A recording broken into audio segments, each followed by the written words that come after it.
You're listening to the Intercoastal Podcast, part of the Destination Marketing Podcast Network. Hello, everyone, and welcome to the Intercoastal Podcast. I'm Daquan Mickens. Joining us today to talk about Beaufort's music scene is local artist Tyler Littlejohn, a.k.a. Campfire Tyler. Welcome to the show, Tyler. Woohoo! Thank you for having me on, Daquan. Yeah, glad to have you. Glad to have a musician. You're actually our first musician to actually be on the podcast. So Awesome. This is exciting. We're excited to talk about music and kind of pick your brain about the music scene here in Beaufort, talk about you, and just kind of dive into the music.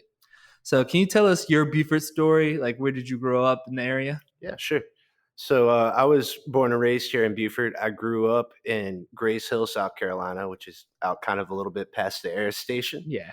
Which is also a very hard place to get picked up from before you drive. So I spent a lot of time out there just kind of exploring and kind of, going through the woods, riding four-wheelers, stuff like that. Yeah. Didn't really get into music until I was about 14 years old. Mm-hmm. That's when I first learned how to play guitar. I sat the guitar down for a couple of years and then picked it back up when my daughter was born in 2012. And haven't been able to put it back down since. So. Yeah. So from one struggling guitarist to an expert like yourself, what was it like to pick up a guitar after that long period of stopping? Did you just pick it back up and it was easy to continue, or you had to retrain yourself, or how was it? Well, first of all, not an expert at anything, but thank you so much for that. But yeah, it was definitely difficult to kind of get back into the swing of things. Mm-hmm. Obviously, you have to rebuild calluses on your fingers. They say it's like riding a bike, and in a sense, I guess it is, but it definitely took a little while to get comfortable playing it again and kind of build up a new repertoire of songs. So. Yeah.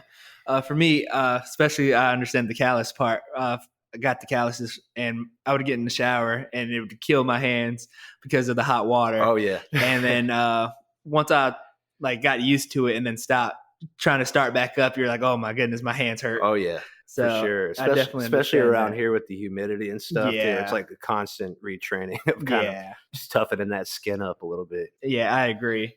So who or what is your inspiration for the start of your music career? I would say my daughter, honestly. And as far as musical inspirations and stuff, I'm a big John Prine fan. He's a very popular songwriter. We lost a couple years back.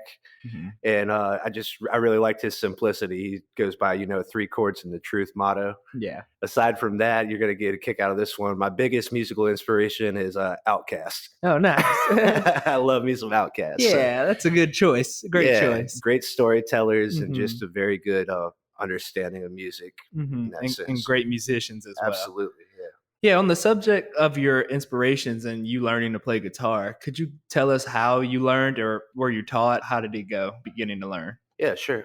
So I took one of 2 guitar lessons that I had scheduled at a place called Bay Street Music back in the day here in Beaufort. And the guy I learned from, his name was Billy, and he would play metal and he'd shred and stuff. And I was like, oh, I want to learn how to play like Billy, And the first lesson that I took with him, he tried to teach me how to play Mary Had a Little Lamb. And I just remember feeling so defeated, like, no, I want to play like the stuff you play. And I didn't really understand that it was foundational.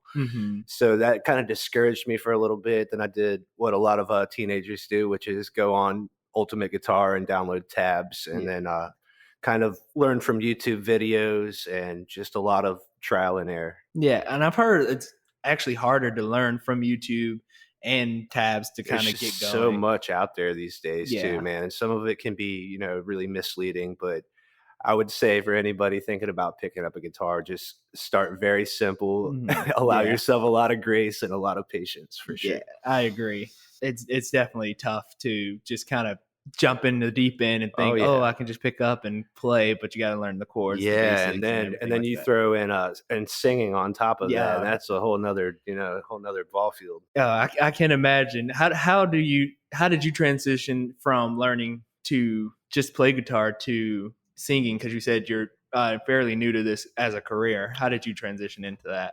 It kind of just happened organically, really. I used to go. I worked in restaurants in downtown Beaufort, and I would go on my off days and I would play guitar in the park. Yeah, and I would set up right outside the coffee shop, and I would kind of just play for tips or anyone that was willing to listen. Yeah, that's really awesome. And if I had a good day, then I would take my money and I'd go home. And if I had a not so good day, I would go to Hemingway's downtown. And eventually they said, well, you know what? How about you just sit out here and play and we'll give you drinks or we'll give you food. And then eventually, as time went on, I convinced them to pay me and I started setting up my equipment out there and started playing shows and just kind of organically grew it. That's awesome.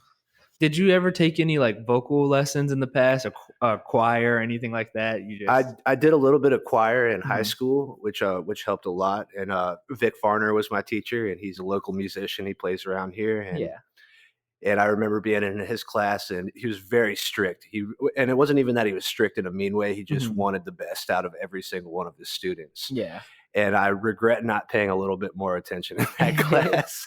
Yeah, looking back at it. Yeah, as far as, music theory and stuff goes. But I carry a lot of the stuff that I learned in his class with me as a performer. So. Yeah, that's really cool that, even if you didn't pay full attention, like the small stuff helped you go the long way. So he would do these little things where you'd do sight reading on like a marker board. And if you got it right, you'd stand up, you'd sing it on the marker board and you'd get a Publix donut. And I remember that being like the main draw for me. I was like, I gotta sight read and I gotta do this. I want that vanilla frosted donut from Publix. Yeah, that's really cool that, you could tell that story and it benefited you in your career and what you're looking to do. Absolutely. So describe your unique musical style. How much experimentation does it take to figure out what works for you and what's fresh? Well, the great part for me is I'm very ADD. And so I'll sit down to learn, one or two songs and end up learning about 16 of them at the same time. And a lot of my live shows are based around mashups. Like I'll definitely move from one song right into the next. Yeah. Another thing that's a big part of my show is sound effects. I love to make sound effects. I grew up watching cartoons in the 90s and stuff. And I don't know if you know this or not, Daquan, but I'm a kazoo model as well. No, I did not know that. And so with Stephen Murray, he hired me to model for the kazoos and stuff, gave me all kinds of cool little just adapters and stuff for the kazoos. And I could never really figure out how to incorporate them in my shows. So I just started making kazoo noises with my mouth. Oh. And I do that pretty much every single show. That's awesome. Yeah. Like that is definitely so Beaufort. Yeah, I love it. Yeah, you cannot get more Beaufort than that. Oh, no. So shout out to Kazooby Kazoos. Yes, they're amazing place to take a tour, even learn about the kazoos, and then know that our local musicians are using them as well. So when people come, that's something we can tell people. For sure. Where are some of your favorite venues in Beaufort to either perform or watch a concert? My favorite place to perform is Hemingway's, which, as I mentioned earlier, that's kind of where I got my start, kind of got to test the waters and put in a lot of hours over there. So I still regularly perform at Hemingway's. I do a lot on the weekends, Saturdays or Sundays, give or take. Yeah. But one of my favorite places to go out and just catch a show if I have the night off and stuff, I love the fill-in station right across the bridge down here.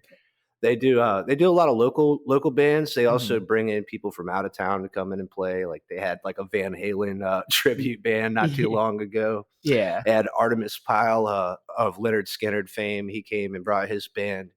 It's just obviously the view over there is beautiful, but it's just a great place to kind of absorb some of that local feel while getting a good show in. And they got good food too. So that's definitely a local spot. So when people do come and they're like, "Hey, we want to go where the locals are going," for sure, that's definitely a spot. Send them to this station. No doubt. The filling station is a great spot, and just also anywhere downtown as well. Anywhere downtown as well. Yeah, there's a lot of places that do music downtown. Hemingway's, like as I mentioned, does it on the weekends. Luther's does it. I'm not sure of their exact dates they do music, but I believe they start on Wednesday and go through about Saturday night. Okay. So I think you can catch a show out there pretty much anyway through the midweek to the end of the weekend. So. Yeah, and it also helps having like as Beaufort, builds and Port Royal's getting new places. Like you said, you were at Shellring And we have had Nick on the episode before. Love Shellring. Yeah, Shellring, as far as Port Royal goes, that's my go-to spot. I went out there last weekend and just sat and listened to a friend's band, and I was like, oh, this is great. Yeah, it's a great location, especially like if it ever gets cold, because we're still in 80 degrees and it's almost Thanksgiving. But it'd be a great place, to just grab a drink and sit around the fire and listen to a band play. Another excellent view over there as well. Catch a sunset. Highly recommend. Yeah, just Beaufort music and views kind of all go together. It just works. For it's sure. A great time. I always tell people, I say, the view is very beautiful, but don't lose, focus on me, because I'm also beautiful. I was gonna say, and that's one thing I like about your act and your musicianship is kind of you engage with the crowd, you have fun. I love it. And you make it more of a comedy aspect, not necessarily like, hey, I'm here to be 100% serious and play. Gotta have fun with it. Yeah. So I think that brings people in and people can enjoy it. That's what I've heard about it. I love engaging with the crowds, and obviously they're a humongous part of it. I wouldn't be able to do that if nobody showed up. So I always like to kind of, look around and see who's there and kind of involve everyone if I can. If they're looking at me like, oh, please don't talk to me, please don't talk to me, then, I'll kind of move on to the next person. But I like everyone to feel involved, and I joke with people all the time. I say, no request. All right, if you want a request, write it on a $20 bill. Put it in there. We'll get you in the queue. And so just kind of, pick on people. Let them have a little fun, Yeah. And make them work for those requests for sure. When did you kind of build that like stage presence to kind of engage with people? Because I know when people first start, they're just like, I'm just playing this song and not look up. Yeah. Oh, I did that for quite some time too, and I still do, depending on the venue. Sometimes you're just background music. Other times you have people that are engaged with it. Yeah, it's again just a thing that kind of happened organically. The more I did it, the more shows I got under my belt, the more comfortable I'd start feeling. And then that kind of transitioned into wearing costumes sometimes. Like I'll dress up as a turkey every Thanksgiving at Hemingway's and do half my show. I just did a show right before Halloween at Hemingway's, and I dressed up in a full cow costume. Oh, nice. So it's just anything for me that I guess can kind of, brighten someone's day. And if they're passing by in the park, they're like, oh, there's this guy making ridiculous noises in a cow costume. Let's go sit down and have a beer. Yeah, it definitely gets the attention and kind of gets people engaged. I'm like, for sure, let me figure out what this is. And people like to be a part of things too, So some people just want to sit there and just take in the music, but other people want to, feel like they're a part of the experience and a part of the show, and that's a big part of it for me. Yeah, that's good. I want to ask, and feel free to not have the exact number, but do you know how many shows you've had, like kind of performing, whether it's small and large? Definitely over 1,000. Ooh, yeah. So 2020 was when I really hit the ground running. Like I spent a lot of 2019 kind of door knocking and finding places to play at. 2020, when things opened up again from COVID, I went right out to Hilton Head, and I was doing 6 nights a week out there. Oh wow! Which I quickly learned by the end of that season that it's very hard to be at two places at once. Yeah. And so I kind of had to slow that down a little bit. But lots of shows starting that year, and then I've kind of tapered down a little bit on them, and I've moved more into kind of having a few every week, and then also doing private parties. So. Yeah, that's a lot of shows, especially for someone who, you said you just picked it back up. Right. Picked it up to do full time when your daughter was born. So to kind of cram that in that short amount of span, it's pretty impressive. Well, thank you. I've been enjoying the ride so far. Yeah. Are there any places in Beaufort that people can regularly find, like performing, like musicians, like music acts? So going back to that, Hemingway's, Luther's, I believe Q on Bay does music, which is also, downtown Beaufort. As far as that, Fill-In Station, and then you go to Port Royal, you have Fish Camp, you also have Shellring, which we mentioned, and that's my personal favorite. I like Fish Camp too. I've played out there a lot, and it's another great place with a great view. Just catch some tunes and have some dinner. So I was gonna say, in Fish Camp, they have that perfect setup in that corner right there, when you walk in. So it's a great And that's just, Beaufort as a whole in their music scene. It kind of sets up perfectly. I love it. People tried to convince me for years that Beaufort didn't have a music scene, but Yeah. it's like, oh man, just go anywhere when Mhm. there's someone playing, and you can really feel the passion. And one of my favorite musicians, who's actually I watched him for years before I even started doing this, is a guy named Chris Jones. Yeah. And I used to see Chris Jones at Bricks, and Yeah. I would be like, "Oh my god, this guy's like awesome, man!" I saw him play like Bohemian Rhapsody by Queen on a ukulele, Oh, wow. and it was like, and I was like, "Oh my gosh, this guy's like so serious and this and that." And he couldn't be he's the nicest guy you could ever meet, and he's Yeah. very supportive of other musicians around here. Mhm. And you get that with a lot of these guys that perform in the area. There a lot of them are locals or have been here for a while, Mhm. and are just very supportive and kind of welcome me with open arms. And Yeah. it was so cool. A couple years ago, I got to play a same festival as Chris Jones. So Oh, wow. Yeah, I that's went on really right cool. before him and stuff, and I was like, "This is crazy." Yeah, get to open up for your idol Yeah, in a yeah, sense. yeah. Chris is awesome, and he plays around the area pretty regularly. And follow him on Facebook, I believe, at Chris Jones Beaufort. So.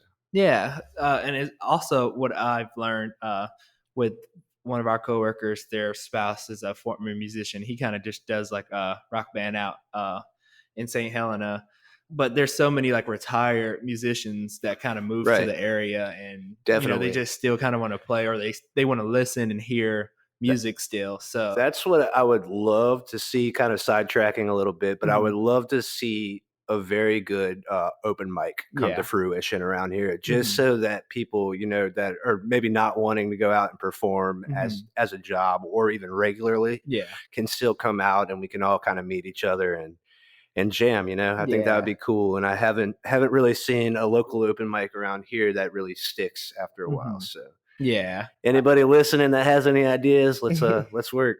Yeah, that's a great idea because even if multiple people just kind of want to play, it keeps the music going all night. For It keeps it sure. going for multiple days. Yeah, it's So it's a sometimes great thing. sometimes you just have to scratch that itch too. You got a Yeah, guitar sitting around, you're like, I just want to go out and play music with some people. yeah, and it helps bolster Beaufort's music scene even more. Absolutely. So I think that is actually a great idea. So about you performing, what are some of your favorite memories of some of the shows that you've done here in Beaufort? Well, I would say my all-time favorite is last Valentine's Day. I Mhm. performed inside of the Waffle House on Ladies Island. And Nice. that's obviously a very unique kind of concert experience. Yeah. And I was kind of set up right over there near the jukebox. I Mhm. brought an audio engineer with me Yeah. to kind of make sure the sound got throughout the building and didn't Mhm. get muffled. Obviously, when you're in a Waffle House, you're facing a big metal hood, and Yeah. it's kind of like an echo chamber. It just bounces around in there. So Yeah. so we did that on Valentine's Day. If anybody's never been to Waffle House on Valentine's Day, it is a very romantic place. I would Mhm. highly recommend it. They put, tablecloths on the tables, walk around with clipboard, reservations. Yeah. I would love to do another Valentine's Day Waffle House show at Yeah, some that's point. really unique because how many people can say I've performed in a Waffle House? That's Not too many that I know, I was gonna and say that is really unique. I really enjoyed that one a lot. But I'll have shows just on a random Tuesday, and I'll be like, "This Mhm. is my favorite show of all time," just because of the weather, or the crowd and the crowd engagement and stuff. Mhm. So every show, no matter if I play at Hemingway's 1,200 times, it's like each show is different and unique in its own right, depending Yeah. on who's there and what's going on. And I wanna ask you, you said you do mashups and you do, Mhm. covers. How often do you mix in your own music in with anything that you're playing? A lot more these days. Mhm. So just briefly, I recorded my first album as Campfire Tyler in 2020 on Hilton Head. I Okay. recorded it actually in the fall of 2019. Mhm. Released it March 13th, 2020, and then 2 days later, the entire world closed down. Yeah, So yep. kind of bad timing on that part, but that kind of really got the gears turning for me about Mhm. about original music, and also just the importance of it. And a lot of the musicians that I've met Mhm. on Hilton Head do original music. Yeah. And so that was kind of something I noticed when I started performing around Beaufort, was that not a lot of people would play the songs they wrote. Or they would ask the crowd, "Oh, Mhm. can I play you this?" I'm like, Yeah. "No, you're gonna listen to this." And what I noticed was, like, after doing that for a while, people would ask, whose song is that? Yeah. And I would get to tell them that it was mine, and I think it's a beautiful thing. Obviously, people are going to be a little weary if you go into a show and you're playing like an hour of music that they don't know what it is. So I try to be very, very conscious about kind of mixing it in a way that feels natural for me, and without being too pushy. Like, we're going to listen to my whole album right now, like it'll be cover, mashup, original, and it kind of just goes based on what I'm feeling and what I think the audience is feeling at that moment. Yeah. And this is kind of my like music brain kind of working now, but how often do you switch up your set list? So I don't have a set list. Okay. You just kind of play whatever when you go out there. I used to, when I first got hired at Panini's, which was like the first place to really pay me for playing music, I had a paper printed out with songs. But what I noticed is I would play most of my good songs before anyone would get there. Yeah. So then I was like, oh man. So I did away with the set list. And I mean, I have songs that I would say I play pretty regularly every gig, but they're never in the same order. And it's kind of based on, I'll look around and say, all right, or I'll play something and get a feel for it. And then I'll know kind of how to segue to the next one. That's smart, because every crowd is different. So every crowd's different. I try to keep a little something for everybody. Yeah. And be like, oh, if they like this, then they'll like this. And exactly. Keep going on that same train of thought. That's a good idea. What is your most underrated place in Beaufort to take in live music shows that you like to go out and watch? Most underrated. I'm gonna go with Fill-In Station again. Honestly, I mean, I know a lot of people know that they do live music. They advertise very well with that, but anybody that's kind of like passing by from the road that might be like, oh, I'm not sure about this place, I would say 100% go check it out. Go sit on the back porch, have a pork chop. The fried pork chops out there are great on Thursday nights, and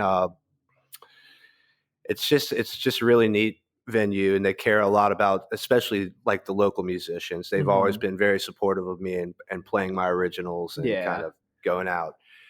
And then as far as Beaufort, because I play a lot in Beaufort, Bluffton, and Hilton Head, so trying to just kind of keep it right here in town. So thank you so much, Tyler, for coming on the episode and kind of giving us a deep dive, not only just on yourself, but the musical background that you have, the music scene here in Beaufort, and a lot of people don't kind of get to know, just kind of being, whether you're a local or you're a visitor, it's something people don't know about. So a lot of people come here on vacation and are looking to have live music, or they're looking for a place to go.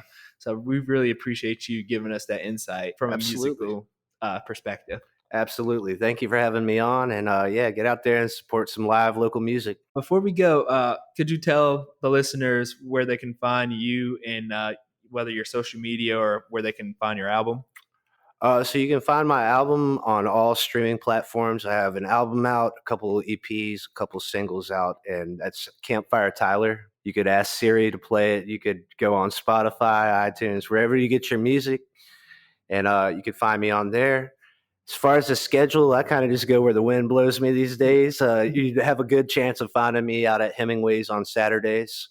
Also, I do a Thanksgiving potluck at Hemingway's every Thanksgiving. So if you want to come out, if you don't have anywhere to go, or you just want to escape the insanity for a little while, come on down to Hemingway's, and I'll be in a full turkey costume and just having fun. But other than that, just follow me on Facebook and look out for my weekly schedule. And I hope to see you at a show soon. And this probably should have been the first question I asked, but where did you come up with the name Campfire Tyler? My daughter came up with it. That's amazing. Yeah, my daughter's 12 now, but about 4 years ago, we were sitting around a fire, and she told me that it rhymed. And it doesn't exactly rhyme, but it has a very good, catchy mouthfeel to it. Yes, and it kind of going back to just my roots here in Beaufort, I've always really liked storytelling. Yes. I've always really liked sitting around the campfire. And so you think about campfires and guitars, and it just kind of worked for me. So shout out to my daughter, Mary Jane, for coming up with that name for me. So. That's amazing. And that's Campfire Tyler joining us, and it works perfectly. Thank you all for listening to the Intercoastal Podcast. You can follow us on social media at visit_BeaufortSC on Instagram, or at BeaufortSC on Facebook. Don't forget to like, subscribe, and leave a review, and we'll talk to y'all next time. This has been another episode of the Intercoastal Podcast. Hosted by Daquan Mickens and the team at Visit Beaufort, Port Royal, and the Sea Islands. Produced by Relic.